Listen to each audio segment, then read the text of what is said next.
Hörður Arnarsson, forstjóri Landsvirkjunar, skýrir meðal annars frá áformum frekari orkuvinnslu. Betur má ef duga skal, því eftirspurn eykst sífellt og full orkuskipti eru framundan.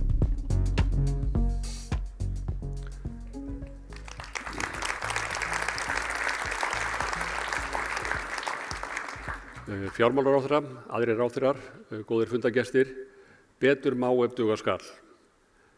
Vissulega hefur rekstur Landsvirkjunar frá stofnun verið farsæll, en ef við horfum fram á veginn þá eru bæði áhugaverð tækifæri og nauðsynleg verkefni sem við þurfum að takast á við og á sama tíma getum við sjáum við hjá Landsvirkjun tækifæri að gera enn betur í rekstrinum. Þannig að vissulega betur má ef duga skal. Framtíðarsýn okkar skýr, en hún sú að framtíðarsýn okkar er sjálfbær heimur knúinn endurnýjanlegri orku. Og þessi framtíðarsýn segir okkur það mikið verk óunnið, bæði að tryggja endurnýjanlega orku í staðinn fyrir jarðefnaeldsneyti og tryggja sjálfbæran heim. Það verkefni sem við erum að takast á við eru þessi orkuskipti og áframhaldi orkuuppbygging og þessi tækifæri byggja eins og áður hefur komið fram hjá stjórnarformenn Landsvirkjunar, byggja á þeim grunni sem hefur verið lagður frá stofnun fyrirtækisins og þeim metnaði sem hefur verið lagður í uppbyggingu aflstöðva fyrirtækisins og ekki síður metnaðurinn í að viðhalda þessum aflstöðvum og gera þær að nánast að eilífðarvélum sem ganga alla daga ársins, allan sólarhringinn. Og það má segja það að Landsvirkjun hefur aldrei sparað til verka í viðhaldi, jafnvel þó hafi orðið efnahagshrun, þó hafi ábjátað í umhverfi fyrirtækisins, þá er alltaf lagður mikill metnaður í að sinna viðhaldinu og við gerum okkur fyllilega grein fyrir því að viðhaldi er að aukast, stöðvarnir er að eldast og jafnvel eins og til dæmis eftir fjármálahrunið þá vorum við tvöfölduð við þar sem við lögðum í viðhald virkjananna til að tryggja rekstraröryggi þeirra. En það sem það heldur sjálfsögðu gangandi er virkilega öflugur hópur starfsfólks hjá okkur sem leggur mikinn metnað og með mjög skýrt verklag í að tryggja öruggan rekstur. En hlutverk okkar á Landsvirkjun er mikið og við tökum það mjög alvarlega að halda utan þessi verðmæti íslensku þjóðarinnar, endurnýjanlegu orkuna og að hámarka verðmæti þessara orkulinda á sjálfbæran og hagkvæman hátt. Við göngum stolt til okkar verka á hverjum degi, meðvituð þá ábyrgð sem fylgir að starfi á Landsvirkjun og vöndum okkur virkilega að ná þeim árangri sem við getum náð í okkar rekstri. Fyrir 12 árum síðan þá byrjuðum við að halda þessu opnu fundi og þá fórum við að ræða bæði tækifærin og ógnanna sem að fyrirtæki staði fyrir, móta stefnu fyrirtækisins og við gerðum það á margan hátt raun og veru með ykkur og mörg ykkar voruð á þessu fundum að ræða ógnanna, ræða tækifærin, hlusta, þróa þetta. Við ræddum þetta á nokkrum fundum og lögðum svo á stað í þessa vegferð. Það sem var kannski mest að hafa áhrif á okkur á þessu tíma voru bæði það að við vorum að koma út úr miklu framkvæmda tímabili sem var í raun og lauk með gangsetningu Kárahnjúkavirkjunar 2007 og fyrirtækið var þá orðið mjög skuldsett og svo lendir heimurinn í fjármálahruni þannig að skuldsetning var mjög erfið að vinna með, sérstaklega fyrir íslensk fyrirtæki. Þannig að við urðum að setja okkur það markmið að lækka skuldir til að geta tekist á við framtíðina og treysta ekki á ábyrgðir eigandans.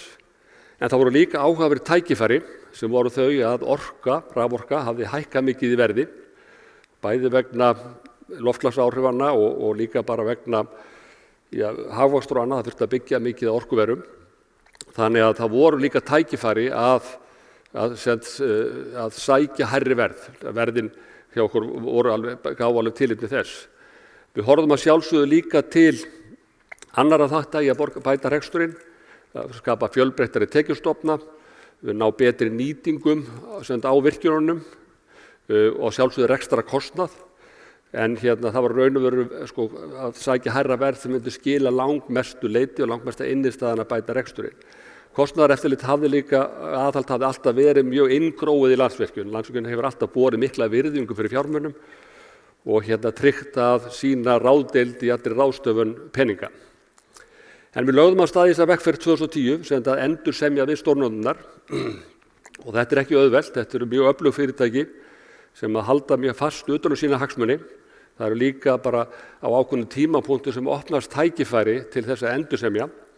Þá skiptir afar miklu máli að vera vel undirbúin, að vera búin að greina bæði raforkumarkaði og álmarkaði eða aðra markaði sem fyrirtæki starfa, skilja hvernig fyrirtækin að vinna á öðrum mörkuðum, skilja á hvaða forsendum við getum samið og síðan að fá stuðning frá stjórn og eiganda sem við fundum allan tíman mjög sterkt. Og síðan þá hægt að ná mun betri samningum. Það þessi samningar sem hafa langmesta áhrif á því hvernig reksturinn hjá okkur hefur batnað. Það sem við vorum að sækjast eftir var að fá sambærilegt raforkuverð og gerist best annars staðar. Það var svona útgangspunkturinn hjá okkur og þá erum við að bera okkur saman við lönd eins og Norður-Noreg, Kanada, þar sem raforkukerfið byggt upp á svipaðan hátt af öflugum vatnsaflsvirkjunum og við teljum að okkur hafi tekist það. Samhliða vorum við að byggja fjölbreyttari tekjustofna og fengum inn fjölmörg ný fyrirtæki sem sjálfsögðu góð viðbót hjá okkur líka, oft smærri fyrirtæki, oft sveigjanlegri fyrirtæki sem góð viðbót við þann viðskiptavinagrunn sem að Landsvirkjun byggir á. En þetta hefur svo sannarlega skilað árangri og hefur gjörbreytt fjárhagsstöðu fyrirtækisins. Þetta sjáum við skuldastöðu fyrirtækis á þessu tímabili, menn skuldir hafa lækkað um 70% og Rafnar Lárusson fjármálastjóri mun fara betur yfir þetta eftir okkur og segja ykkur hvað bakvið þetta, hvernig þetta gerðist.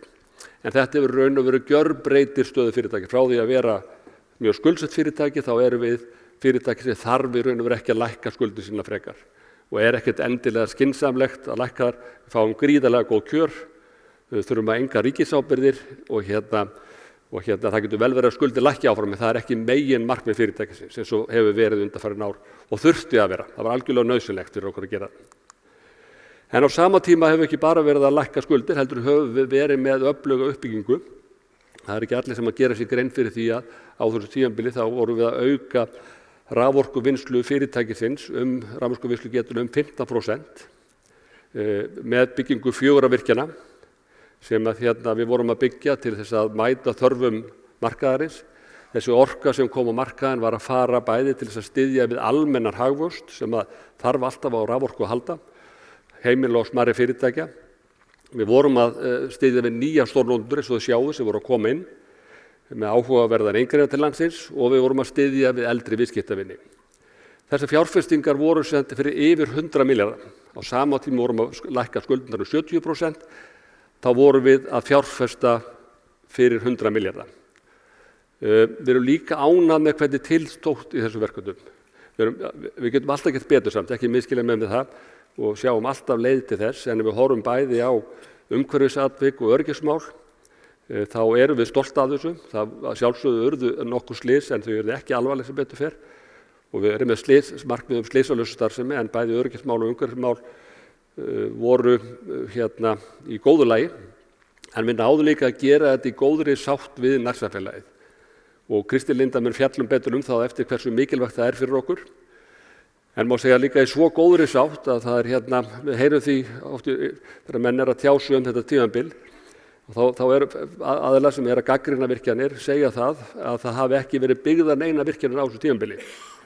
Og það hlýtur að lýsa býsna góðri sátt þegar fólk tekur ekki eftir því að virkjanir upp á 300 megavött sem eru byggð í samfélaginu. Þetta eru virkjanir sem eru byggðar á viðkvæmum svæðum eins og Þeistareykjastöð byggð á ósnortnu víðerni sem við vorum að vinna á. En við vönduðum okkur vel og góður árangur.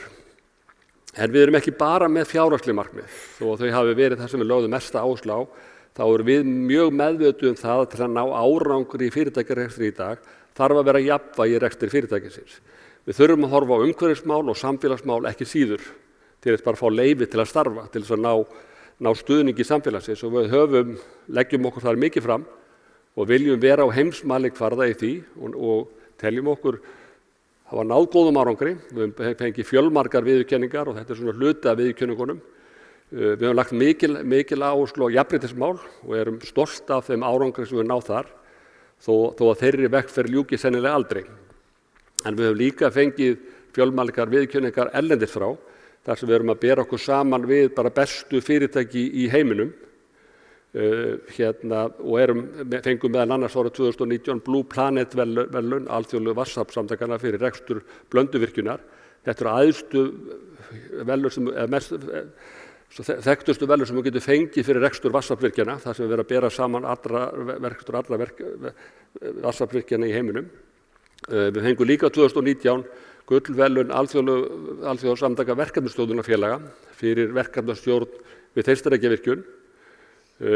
Og þetta eru verðlaun sem mjög erfitt að fá og við meira að segja fórum fyrst út í verkefnið og svo vorum við bara býsna ánægð með þetta og sagði eigum við ekki að athuga hvort við getum fengið þetta viðurkennt og lögðum það fram eftir. Þetta var ekki það að við lögðum á stað með það markmið að fá þetta, heldur lögðum við bara niðurstöðu verkefnisins í dóm þessara aðila eftir að verkefnið lauk.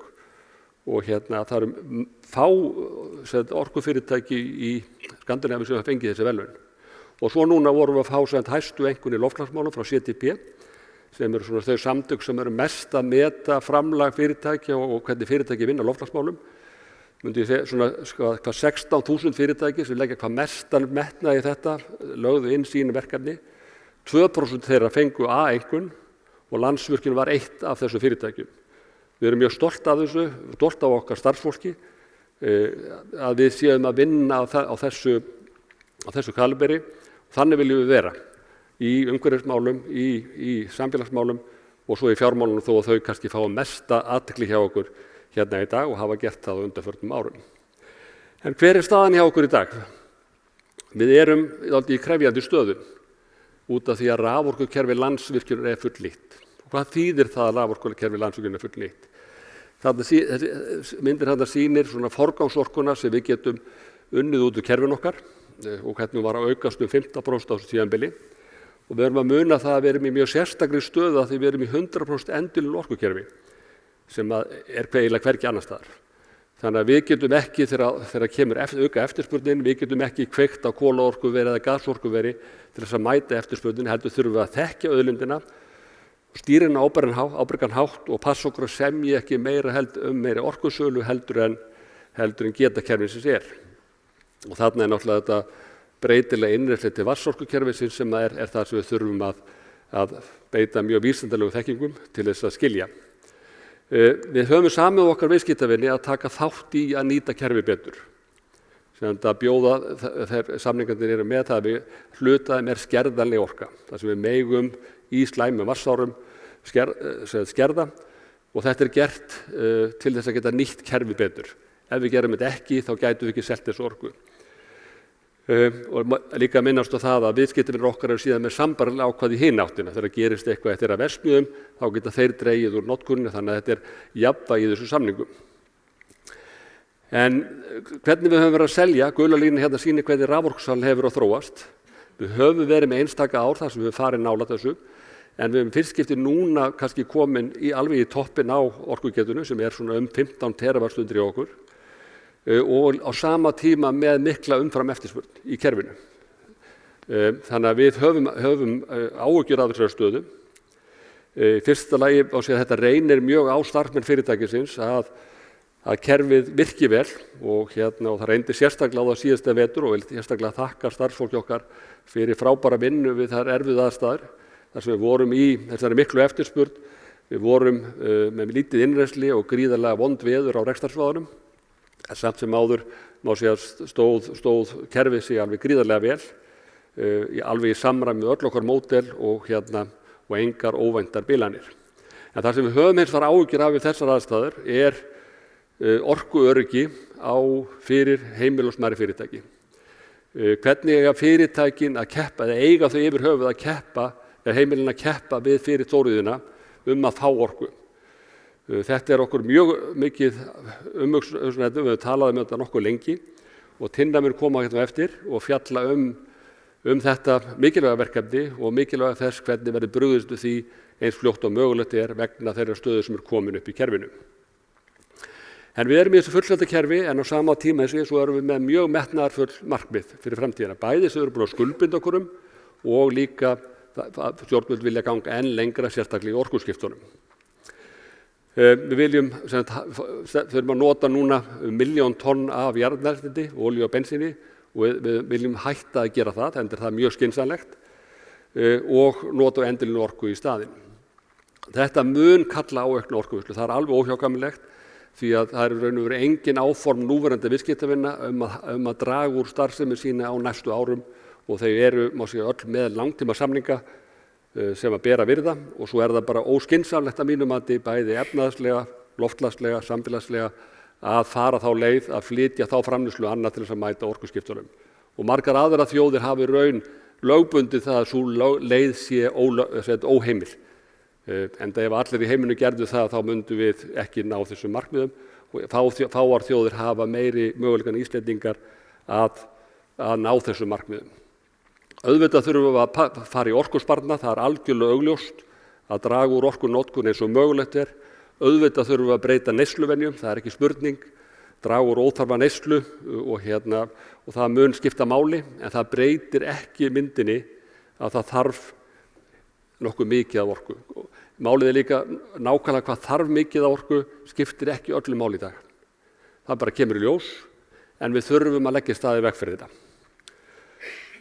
Þetta krefjandi viðfangsefni þar sem mörg ólík sjónarmið koma að. Það loftslagsmálin eins og við höfum talað bæði skuldbindingar og metnaður stjórnvöldum að fara enn lengra.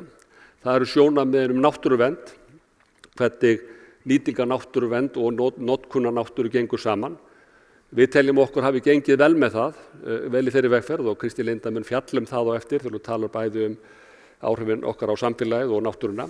Á sama tíma viljum við hafa öflug samfélög í nærsamfélagi virkjana til þess að fólk vilji búa þar og svo viljum við hafa góð lífskjör og með góðum lífskjörum ég ekki að tala flotta bíla eða utanlandsferðir annað, ég að tala öflugt heilbrigðiskerfi, ég að tala öflugt menntakerfi, öflugt félagslegt kerfi í samfélaginu.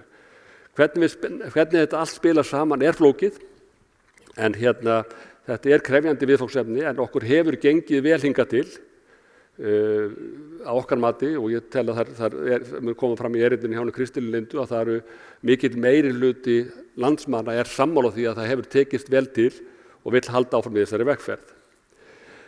Við höfum skýra sýn hvernig við ætlum að vera þátttakendur, eins og ég sagði ykkur á 2010 sögðum við ykkur alveg skýrt hvað við varum að fara að gera. Núna leggjum við áherslu á að halda áfram á þeirri vegferð. Við erum með skýr mælanleg markmið fyrir næstu 3-4 ár. Það að auka framboð á nýrri orku svona 1,5, jafnvel 2 terafastundir fyrir árið 2027. Við stefnum að því að vera komið með fyrsta vindorkuverði í rekstur fyrir lok árs 2025.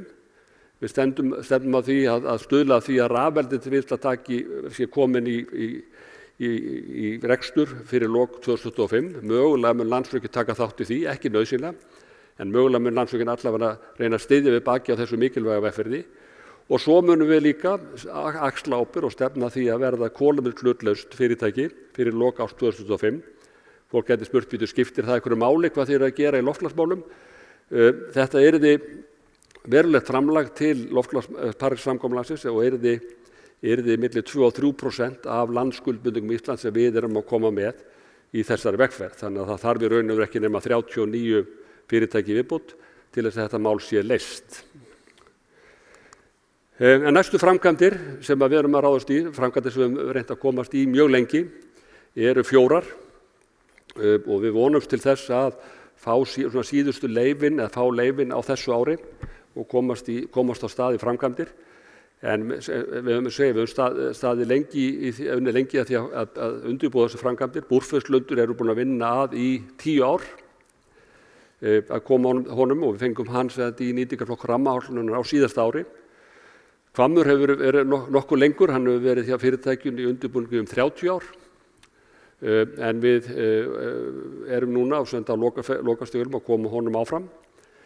Stækkunarverkefni á Sigöldu til að auka afl líka hlutur sem var losuð á síðasta ári. Þau verkefni voru öll föst í rammaáætlun. Það hefði breyst lögum umhverfismat sem hefði gert það verkefnum að öll stækkunarverkefni þurfti að fara í rammaáætlun. Sem betur var því breytt á síðasta ári og síðan erum við að horfa á næstu skref á Þeistareykjum, stækka þar en við fórum þar í gang með virkjunina 2018. Virkjun vildu fara í varfærna uppbyggingu, skilja hegðun auðlindarinnar. Reksturinn hefur gengið mjög vel og full ástæða til að hefja núna boranir á þessu ári til að kanna frekar orkuvinnslugetu fyrirtækis en við vonum að við getum tekið nokkur skref þar til viðbótar. En að lokum vildi ég segja bara hvað svo, hvað eftir 2027? Hvað ætla Landsvirkjun að gera, hvað ætla önnur orkufyrirtæki að gera? Við vitum að það er þörf á umtalsvert meiri orku heldur en þau verkefni sem ég taldi upp áðan. Og það er mjög mikilvægt að við, eins og kom fram í erindi stjórnarformanns Landsvirkjunar, að skerpa á leyfisveitingaferlinu án þess að það séu gefnir nokkrir afslættir. Það þarf að vera bara effektív leyfisveitingaferli til þess að þessi verkefni þróist áfram. Ég myndi þó segja að það er fyrst og fremst mikilvægt í dag að það sé skýr sýn á það hvað telja stjórnvöld að orku þörf samfélagsins sé til langs tíma. Það má síðan alltaf endurskoða það ef forsendur breytast, ný tækni kom inn, en í dag í raun og veru engin sýn af hálfu stjórnvalda hvað þarf af orku. Og það gerir alla vinnu rammaáætlunar og annarra stofnana erfiða. Við erum að muna það að vandaður undirbúningur virkjana tekur 10 til 15 ár. Það þarf bara að kynnast auðlindinni, eiga samráð, skipulagsferli, umhverfismat. Það tekur þennan tíma, við getum ekkert verið mikið fljótari. Þannig að við þurfum núna raun og veru að skoða hvaða virkjanir eigum að framkvæma, það sem við ætlum að framkvæma 2030-35, það þarf núna að vera í umræðinni og raun og veru að þróast áfram. Við erum í dag í nokkuð krefjandi stöðu, við erum með fullselt kerfi sem er náttúrulega fyrir fyrirtæki sem er að selja vöru, er eftirsóknarverð staða, við má ekki gleyma því. Að við eigum eftirsótta vöru og líklega er það þannig að það er alveg óháð í hvað við virkjum, sú staða breytist ekki. Það er bara takmark sem við getum virkjað og eftirspurnin í heiminum og í Evrópu er það mikil að og verðið sem er að bjóða eru mjög samkeppnisfær. En við erum í þeirri stöðum með fullsett kerfi og það erum við núna svona 3-4 ár þangað til nýjar virkjanir taka til starfa. Þetta leiðir óhjákvæmilega til forgangsröðunar og Landsvirkjun mun í framtíðinni eins og hingað til forgangsraða heimilum og smærri fyrirtækjum. Við lítum á að það sé hlutverk okkar, þó það sé ekki lögbundið hlutverk okkar, þá lítum við á að við munum alltaf gera okkar allra besta til að tryggja orkuöryggi þessa hóps. En við horfum líka björtum augum til framtíðina, við höfum verið með vandaðan undirbúning á mörgum kostum sem við erum tilbúin að leggja fram í leyfisveitingaferlið. Fyrirtækið er fjárhagslega sterkt, vel mannað og tilbúin að takast á við tækifæri framtíðarinnar. Takk fyrir.